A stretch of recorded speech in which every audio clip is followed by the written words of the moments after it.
Live from Fargo and serving you on TV, online, and on the go. This is Valley News Live at noon. Fargo police resolved a situation involving an armed suicidal male earlier this morning. As officers arrived at the France apartment, they noticed the male involved was armed with a pistol. There were other residents inside of the household as well. After negotiations, the residents inside of the home, including the suicidal male, was brought out safely. Officers were able to evacuate those people to safety from inside the apartment, and eventually the Red River Valley SWAT negotiations team, was called out to help bring this incident to a peaceful and a safe end. The armed suicidal male was brought to the hospital to receive further help. 42nd Street South is now open after 2 hours of being blocked. No one was injured in this incident. Well, they say it's 5 o'clock somewhere, but instead of saying that, let's just saying it's always raining somewhere. Well, let's check in with meteorologist Nathan Hopper. Yeah, and in this case, Brian, it's raining in the Devil's Lake Basin. We are tracking some strong storms on the radar at this point, but you can see a soggy look there with some fresh rainfall on our camera lens there on our Home of Economy Skycam in Devil's Lake, and some dark clouds there over the town as well with some wet roadways. So that's all, of course, part out ahead of this system we're watching that we're expecting still to move in later on tonight. So we're seeing this kind of band of light showers at this point, but there is right there near Devil's Lake, we have two little thunder showers. The one to the west of Devil's Lake is the strongest one of the two. Could be some small hail in this one near Brinsmead at this hour, and north of Maddock and south of Candu, moving northeastward. And then there's that rain that caused the wet roadways there in Devil's Lake. It's just a run-of-the-mill thunder shower.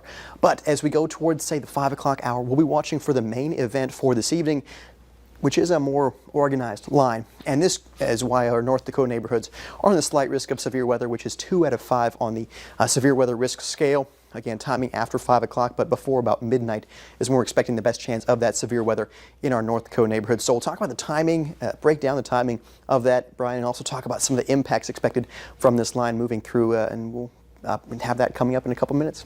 Let's make sure we're being extra careful as we drive on the roadways. Thanks again, Nathan. Yeah. One woman is recovering after being hit by a car while riding her bike. First responders rushed to the corner near 21st Avenue and South University Drive just before midnight. Authorities say a van had just come off I-94 and was stopped at the red light. Just as it turned green, the driver started to move and the woman on the bike was starting through the crosswalk in front of him.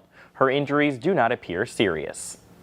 Let's take a look at the COVID-19 numbers. In Minnesota, the Department of Health is reporting another 835 confirmed cases of COVID-19, along with 8 new deaths linked to the illness. In total, 1,753 deaths have been attributed to the disease, while over 60,000 people are listed as recovered. In North Dakota, there are 232 new cases, along with 2 new deaths in the state. The death toll now sits at 132, and the active case count is up to 1,501. Well, Joe Biden and Kamala Harris make it official and make history. In a convention unlike any other, the former vice president and his would-be vice president accepted their party's nominations, promising a new vision for America. NBC's Susan McGinnis has a wrap-up. Oh, say, can you see? With the nation's first ever virtual convention now in the history books, Democrats Joe Biden and Kamala Harris hit the virtual campaign trail after laying out their vision for America. This is our moment. This is our mission. At a convention constrained by a pandemic, pomp and circumstance, crowds and balloons replaced with videos, virtual speeches, and remote appearances. Together with Joe and Kamala in the White House, Biden promising to battle systemic racism and climate change, but paying special attention to the battered economy and the coronavirus. We'll never have our lives back until we deal with this virus.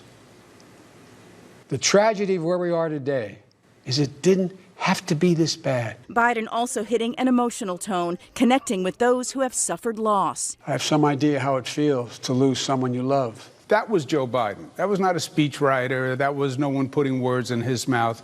Those words came from his heart and his soul. The new nominee did not mention President Trump by name, but laid out the case for replacing him. Character is on the ballot. Compassion is on the ballot. decency, science, democracy. They're all on the ballot.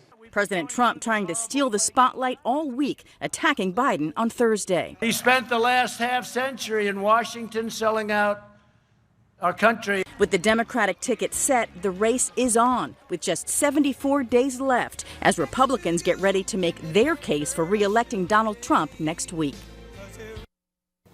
The Biden-Harris team reports has set an online record for fundraising this week. Money they'll need to get out their message in this one-of-a-kind election.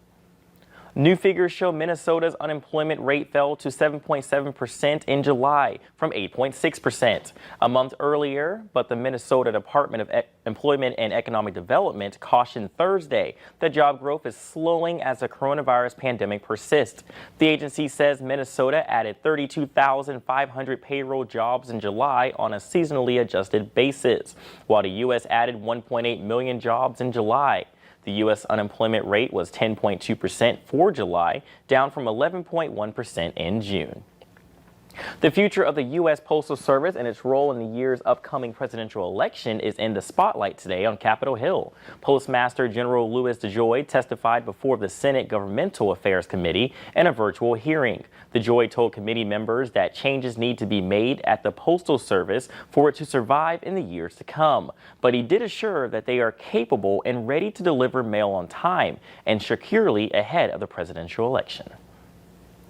As we head into the election season, I want to assure this committee and the American public that the Postal Service is fully capable and committed to delivering the nation's election mail securely and on time.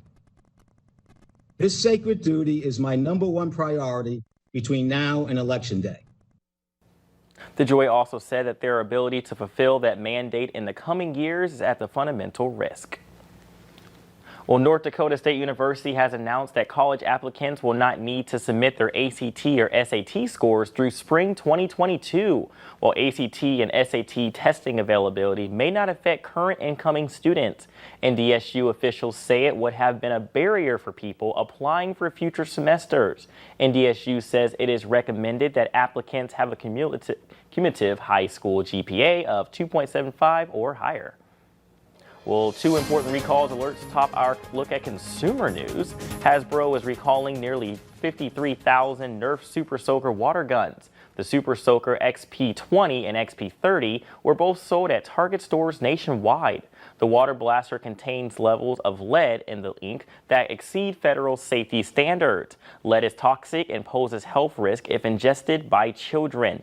Consumers should immediately take the recalled toy away from children and contact Hasbro for instructions on how to return the product and receive a full refund. Well, coming up at noon, see what one woman is saying about the struggles of remote learning. And it always seems to want to rain on Friday somewhere in this area. Whether to plan your day up next.